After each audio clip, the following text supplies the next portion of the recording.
অনেক রোগী বা অনেকে প্রশ্ন করে থাকেন যে কিটো ডায়েট কি শরীরের জন্য ভালো কিনা। সেটা নিয়ে আজকে একটু কথা বলবো। কিটো ডায়েটে দেখা যাচ্ছে ফ্যাটের পরিমাণ অনেক বেশি থাকে, প্রায় 70% 75% ফ্যাট থাকে। এটা অনেক বেশি। আমাদের স্বাভাবিক যে বলি 20-25%, সেটা প্রায় 3 গুণ বেশি এই ফ্যাটটা থাকে। এছাড়া প্রোটিনের পরিমাণ খুব বেশি থাকে। স্বাভাবিক যে মাত্রা আমরা বলি প্রতিদিন প্রোটিন খেতে একটা ব্যালেন্স ডায়েটে, সে তার থেকে কিন্তু বেশি থাকে।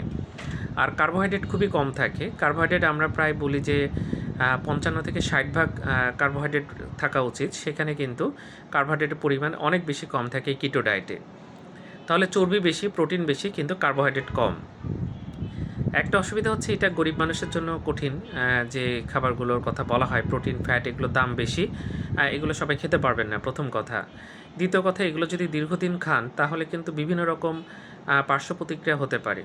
সবচেয়ে বেশি যে সমস্যা হয়, কিডনিতে বিভিন্ন সমস্যা হতে পারে, হার্টের সমস্যা হতে পারে, অনেক সময় কনস্টিপেশনও হয়, বা অনেকের ক্ষেত্রে ডায়রিয়া কিন্তু দেখা যায়।